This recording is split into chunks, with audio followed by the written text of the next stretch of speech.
recently, and how I just want to know, how's it feeling and how's it been received?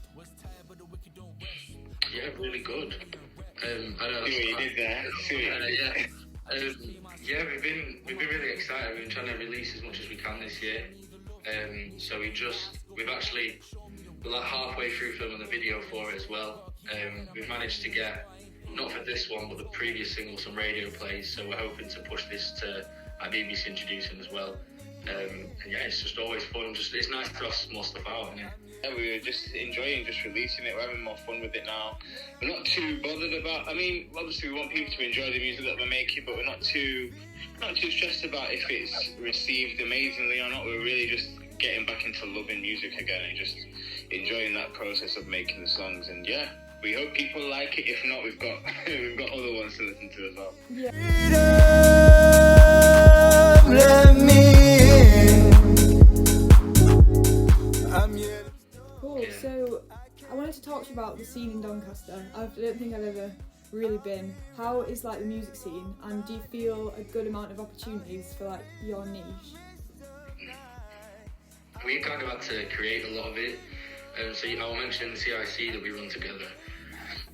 That came about because, similar to like what you were saying with the Grayston, in Doncaster there's a lot of like indie music, a lot of bands, a lot of rock. But for what we do and like what our sort of network do, there wasn't really anything. I mean, once we started getting into circles, we were kind of getting bookings, but we'd be in rooms and people would be like, what is this?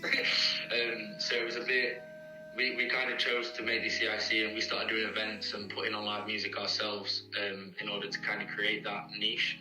I'd say it's there now, kind of in Donny, mainly Sheffield. A lot of us travel to Sheffield a lot for performances, but there is kind of a growing niche. There's some events going off that we're not even a part of that have our kind of music, which is nice to see.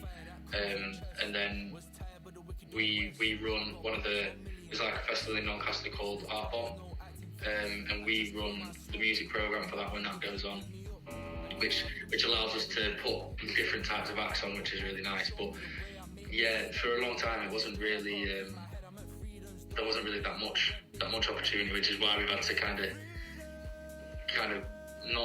just kind of put it on ourselves, really, with the help of others, obviously, as well.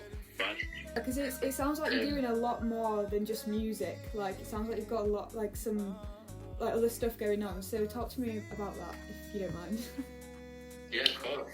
So yeah, we've right now we're working on a project in a village called Hexlop.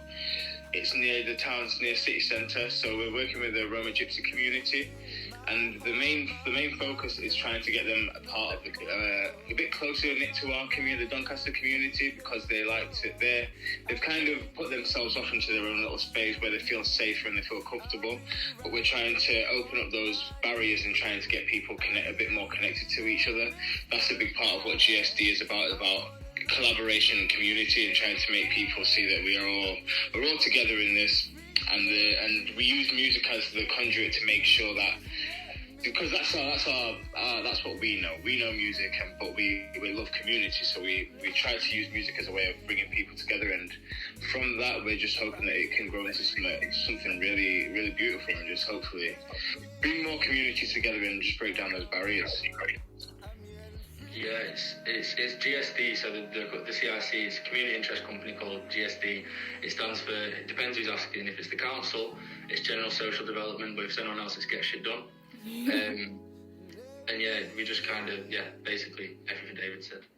You know, we're starting to entrench ourselves more in the local music scene. We're able to hand more opportunities down to the young people as well. We didn't have that at our age. Like when we were their age, we didn't kind of have those opportunities, so being able to give them is quite nice, to be fair. Yeah. Here in the midst of night, I wanna look you in your eyes. I'm yelling, baby. Okay. So talking about the kind of community aspect of stuff, so we're a local grassroots music venue. We are next door to a pretty big venue. It's not like a permanent venue. In summer they put on really big concerts, and we do struggle to compete with them sometimes. So what's kind of, I mean, you've kind of said it already, but what's the importance of like small grassroots communities to you? I'll let you go first, bro. To me, it's like the most important thing. I think that's what is really lacking in Doncaster. In fact, no, there's loads of them. It's just that they don't really give access to our kind of music, and it's I think the importance of them is they really need to get. I don't know if it's the same in Halifax, but I feel like there's a disconnect between those small grassroots venues and the actual artists that make the music. If you're not in the know, if you're not like in that little clique of that community, that centre or whatever the place is, you don't really get those opportunities. So I think they are really important, but I think it's awareness, especially in Doncaster, the awareness of the opportunities are lacking. Because I'm certain that opportunities are there for some people, but it's just having that awareness isn't there right now, I feel like. But like you say, without those local grassroots venues, there's no chances for people like us to even perform. I was just going to say it's that step between just like making a career. If you think you're going to make a career, you need to know. The only place you're going to find out is starting at those grassroots venues. Yeah, that's basically what I want to say. It's like, I think they are good because it gives people that in. It's a lot less intimidating than going into some like huge venue for first time to perform. Like we had our first performance together in a venue called the Leopard in Doncaster, which is kind of Doncaster's version of the Lead Mill. It's not the same at all. It's a lot smaller. It's nowhere near as sort of prestige, but it's kind of our only similar thing to that.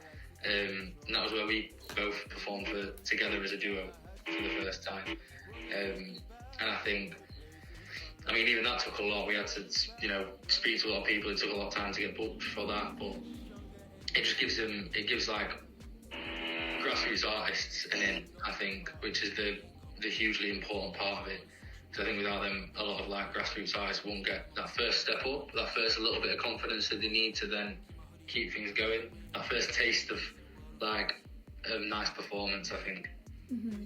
Yeah, well, you made a really good point there about like it kind of being a bit cliquey, and I think you definitely are right. Like I was saying before to Lewis, we kind of do have like, as much as we try and support like as many people as possible, normally like we will have more indie rock bands that are from Halifax that people kind of know. So that's why we're doing these, we're going to call them comfort zone sessions, where once a month we'll get people like Ewan from Launchpad to perform different it's not like different in a bad way, but just different to the like niche that we've got, to try and encourage people to come. So what would you kind of say to people to encourage them to come and see like new music that they might not necessarily see normally? I'd say if you want some new experiences, the best place to go is to live music. Because you're going to hear something you've never ever heard before, and I think that's the beauty of the level of music that we're at. Those are undiscovered gems. Like some of them may never make it. Some of them might be the next big thing, but it's just that moment of those. It's just having uncovering those those hidden gems. It's just finding them. I think those are like really beautiful moments, because there's been so many people that we've gone to certain shows and I would have never ever heard of them if I've not been at that show. And so it's just, I think it's really important. If you want new experiences in life, I really recommend going to live grassroots music, especially if it's a genre of music you've never heard before. Yeah, and I think I'll second that and just say, like, to anyone that is looking for that, it's like, I think everyone wants nostalgia now and they want to hear what they've heard and like they want to like relive those memories, but I think like creating new memories is something special, and I think people don't try and do that enough. I think you can always create new memories with new music, because if you're listening to like, you might have a favourite song that you listen to certain times all the time. Like, I know I do, but I think if you can find something new and then attach that to new memories, it's beautiful, isn't it? Back to the place where we found love. Can nothing hold us back but the forces up above. Feelings getting stronger anytime that we apart. You made me wait too long, you'll end up tattooed on my heart. Come out, fly around with me, can't detour. Got it planned to the T, no replay. Times the pressure.